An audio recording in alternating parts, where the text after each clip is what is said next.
내 사업계획서의 1페이지부터 마지막 페이지를 다 읽을 수 있을까요?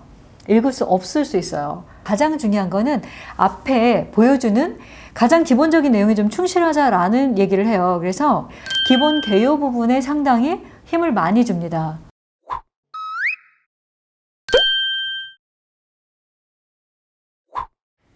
반갑습니다. MN컨설팅 연구소 김상미 대표입니다. 아직 예비 창업 패키지 사업이 뜨지 않다 보니까 상당히 문의가 좀 많은 편이에요. 그래서 다양하게 저희가 컨설팅도 해드리고 있고 재능 기부로 상담을 좀 해드리고 있는데 준비하는 모든 분들 다 합격하시길 바랍니다. 오늘 제가 멘토링하고 있는 예비 창업 패키지 멘티님들한테 아주 반가운 소식을 듣게 됩니다. 한 분은 지난주에 대표님 저 청사관 붙었습니다. 1차 합격의 소식을 좀 들었고요. 오늘 또 다른 분한테 청사관도 붙었고 지원사업 기관이 다른 사업도 2차까지 현재 면접을 보고 왔다라는 아주 굿뉴스를 듣게 됩니다. 상당히 기분이 좋고요. 참 이런 소식을 들을 때마다 앞으로 우리나라에 상당히 기여할 만한 예비 창업가들과 함께하고 있다라는 생각 때문에 가슴이 설렙니다. 그렇다면 저희 멘트들이 청년창업사관학교에 사업계획서를 어떻게 써서 합격했는지 제가 몇 가지 팁을 좀 드리겠습니다. 그러면 이렇게 질문할 수 있죠. 대표님, 청창사는 끝났는데 이게 왜 중요할까요? 왜 중요하냐면 초창패랑 일맥상통합니다. 심사위원들이 보는 기준들은 거의 다 비슷해요. 그리고 전혀 다른 분들이 심사를 하는 게 아니라 비슷한 경험을 가진 분들이 청창사도 하고 초창패도 하고 그러다 보니까 초창패를 준비하시는 분들이 제가 지금부터 콕콕 집어주는 내용을 가지고 사업계획서를 쓰신다라고 하면 훨씬 합격률이 높지 않을까 기대해 봅니다. 그러면 첫 번째 사업계획서를 쓰실 때 중요한 거 중에 하나는 뭐냐면 첫 페이지에 대한 구성이에요. 첫 페이지에 어떤 게 제일 중요하냐면 네이밍이에요. 네이밍. 제가 네이밍은 어떻게 써야 한다고 제 유튜브를 통해서 말씀드렸냐면 네이밍은 원칙이 있어요. 첫 번째, 무슨 일을 하는지 명확하게 알아야 돼요. 그리고 두 번째는 직관적일수록 굉장히 좋아요. 다시 말해서 내가 하는 사업에 대해서 명확하고 직관적으로 느끼게 해줘야 한다. 예를 들자면 이런 거죠. 이번에 1차 합격하고 2차를 기다리고 있고 또 하나는 1차를 떡하니 붙은 우리 쌤투쌤. 쌤투쌤은 뭐예요? 선생님이 선생님에게, 다시 말해서 내가 선생님들이 가지고 있는 수업 자료를 다른 선생님에게 공유하는 플랫폼, 다른 선생님에게 판매하는 플랫폼이다라는 직관적인 이름과 하고 있는 내용을 명확하게 전달하는 그런 네이밍이죠. 첫 번째 페이지 중요한 거는 네이밍과 어떤 사업을 할 건지에 대한 내용들이 있어요. 그리고 두 번째로 중요한 부분은 제품과 서비스에 대한 요약입니다. 다시 말해서 이런 겁니다. 내가 가지고 있는 제품이 현재 기존에 있는 제품과 어떤 차별점이 있는지를 명확하게 쓸 수 있어야 돼요. 근데 이 차별점이라는 부분이 내가 생각하는 차별점이 아니라 객관성이 명확하게 있어야 돼요. 그래서 여러분들은 이 제품의 차별성을 쓰기 전에 어떤 걸 먼저 해봐야 돼요? 기사를 검색하거나 나와 있는 제품군을 검색하거나 그리고 나와 유사한 시장에 대해서 명확하게 여러분이 자료조사를 해야 돼요. 근데 이런 자료조사 없이 내 상품은 이래서 좋아요 라고 쓰시면 떨어집니다. 오늘 오후에 예비창업 패키지를 준비하는 분을 컨설팅했어요. 근데 이분은 밀키트 관련된 부분이었는데 주관적인 생각이 굉장히 많아요. 그러면 어떻게 돼요? 이거는 내 돈으로 사업을 하면 돼요. 근데 실제 정부 지원금을 받는다라고 하는 것은 객관성이 있어야 하고 이 상품에 대한 경쟁력이 있어야 해요. 그래서 자료를 서칭하고 어디 출처다, 몇 년도 어디에 통계 자료다 라는 것들을 여러분들이 명확하게 써주면 굉장히 좋습니다. 그래서 제품 소개나 제품의 차별성 부분에 있어서는 보다 숫자화되어 있는 것들을 쓰시는 게 정성적, 다시 말해서 나의 생각이나 어떤 것들을 풀어 쓰는 것이 아니라 정량적, 숫자화되고 객관화된 자료를 넣는 것이 상당한 포인트가 될 수 있습니다.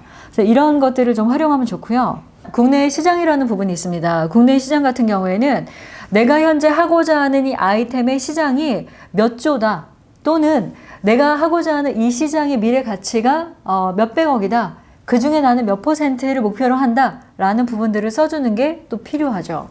대부분은 국내에 이러이러한 현재 브랜드들이 있고요. 그래서 이 브랜드 대비 나는 어떻게 할 거고요. 이렇게 쓰시면 안 돼요. 뭐냐면 국내 시장은 시장의 규모를 말하는 거예요. 그리고 그 시장의 몇 퍼센트를 목표로 나는 어떻게 마케팅을 하겠다라는 것들을 쓰는 것이 이 란에서 중요하고요. 그리고 이미지는 내가 사용하고자 하는 어플리케이션, 내가 만들고자 하는 제품의 이미지를 여러분들이 그냥 앱의 경우에는 프로토타입으로 그냥 만드셔서 이미지를 그려 넣는 거고요. 제품 같은 경우도 나오지 않은 경우들이 있어요. 시제품이 없는 경우는 이미지를 형상화해서 유사 이미지들을 넣어주시면 됩니다. 사업계획서에서 가장 중요한 건 뭐냐면 심사위원의 연령대, 심사위원의 경험, 그리고 심사위원의 성별 등에 대한 고민을 조금 해보셔야 돼요. 왜냐하면 여성 심사위원들이 가지고 있는 특징이 있고요. 남자분들이 가지고 있는 특징이 있어요. 그렇다라고 보면 내가 심사위원들한테 내 사업계획서를 어떻게 어필할 거냐에 따라서 글자체를 어떻게 해야 되는지, 예를 들어서 중요한 헤드라인들은 글자의 포인트를 몇 포인트로 할 건지, 컬러는 어떻게 쓸 건지도 상당히 영향력이 있어요. 나를 비롯해서 기본적으로 5명씩 예비 창업자가 들어가서 심사를 받는다 그랬을 때 내 사업계획서의 1페이지부터 마지막 페이지를 다 읽을 수 있을까요? 읽을 수 없을 수 있어요. 그래서 저는 제 멘티들에게 첫 페이지부터 3페이지까지를 집중적으로 잘 쓰고, 가장 중요한 거는 앞에 보여주는 가장 기본적인 내용에 좀 충실하자라는 얘기를 해요. 그래서 문제인식이라는 부분에 들어가기 전 단계에 기본 개요 부분에 상당히 힘을 많이 줍니다. 이유 중에 하나는 뭐냐면 심사위원분들의 마음은 한 땀 한 땀 모든 글을 다 읽고 싶어요. 근데 몇 명이 앉아 있어요? 5명이 앉아 있어요. 그러면 집단 면접에서 가장 중요한 건 뭐다? 핵심적인 내용을 빡빡빡 써서 눈에 확 들어오게 가독성 좋게 만드는 것이 되게 중요해요. 그래서 워딩을 많이 쓰시는 분들을 제가 굉장히 염려해요. 왜냐하면 나의 정성을 다 들여서 한 땀 한 땀 잘 글을 쓰지만 심사위원 입장에서는 읽을 수가 없어요. 그래서 조금 정리를 많이 하시고, 가능하면 3가지 이상 쓰지 않는 게 좋고요. 가능하면 어떻게 써요? 다 정량적으로 숫자화해서 표현하는 게 훨씬 더 가독성이 좋다라는 내용이죠. 그럼에도 불구하고 저희가 문제인식이라는 부분부터 이제 그 뒤에 왜 이 제품이 만들어졌는지, 그리고 이 제품은 왜 팔릴 수밖에 없는지, 경쟁사 대비해서 훨씬 더 좋은지 라는 부분들을 여러분들이 어필을 해야 되잖아요. 그랬을 때 여러분들한테 제가 포인트를 딱 3가지만 정해주자면, 첫 번째는 뭐냐면 히스토리, 그의 이야기, 내가 이 제품을 왜 잘 만들 수 있는지, 내가 이 앱이나 웹을 왜 잘 개발할 수 있는지에 대한 나의 이야기, 나의 싱글 스토리를 잘 정리하자. 그게 첫 번째입니다. 기승전, 이 예비 창업가들 같은 경우에는 대표이사가 100이에요. 이 사람이 과연 이 프로젝트를 할 수 있을까? 이 사람의 경험은 과연 이 프로젝트를, 이 사업을 성공시킬 수 있을까? 이게 가장 중요해요. 그래서 그의 이야기를 잘 정리하자. 두 번째는 서칭을 많이 해야 돼요. 오늘도 전화가 왔는데 이런 이야기를 하세요. 제가 합격할 수 있을까요? 저는 모르죠, 여러분. 왜 저한테 자꾸 그걸 물어보는지 모르겠어요. 제가 여러분을 도와줄 수 있는 건 여러분이 가지고 있는 아이템의 사업계획서를 예창패에 맞춰서 또는 초창패에 맞춰서 어떻게 작성하세요 라는 부분에 가이드를 주는 거예요. 제가 합격을 다 시켜드리고 싶습니다. 하지만 그건 제가 심사위원장도 아니고 심사위원도 아니에요. 그런데 여러분이 한 가지 착각하는 게 뭐냐면 왜 조사를 안 해보고 전화하는지 모르겠어요. 내 아이템이 과연 될 수 있는지, 내 아이템의 합격률이 얼마나 높을 수 있는지 라는 거는 다 나와 있어요. 예를 들어서 2020년도는 비대면 플랫폼 사업을 대부분 많이 뽑았어요. 그리고 2021년도에는 가이드가 또 다 나와 있습니다. 친환경, 이제는요, 환경은 선택이 아니라 필수입니다. 앞으로 오존 문제도 더 심해질 거고, 환경 문제도 심해질 거고, 그리고 실제로 기후 문제만 아니라 이런 변이 바이러스나 바이러스 문제도 훨씬 심각해질 거예요. 그러면 어떤 사업에 투자하는 게 맞아요? 전기차를 왜 타야 됩니까? 여러분, 하이브리드 시장에서 전기차로 굉장히 많이 넘어갔어요. 왜 넘어갔죠? 이건 차종의 문제가 아니라 환경의 문제인 거죠. 전기차 몇 대가 운행될 때 몇 그루의 나무를 심는 효과가 있다라는 것은 환경 문제지 차의 문제만은 아니죠. 그럼 여러분이 현재 준비하고 있는 사업이 과연 예창폐에서 초창폐에서 주고자 하는 사업의 키워드랑 맞느냐를 한번 고민해 보고요. 안 맞아도 돼요. 왜냐하면 맞추는 작업을 하는 것이 뭐예요? 사업계획서예요. 내가 예를 들어서 밀키트 사업을 해요. 그러면 밀키트 사업으로 프랜차이즈를 할 수도 있어요. 근데 밀키트를 그냥 파는 것이 아니라 고객에게 커스터마이징된 밀키트를 팔기 위한 앞단의 사업 모델을 하나 만들어주면 되는 거죠.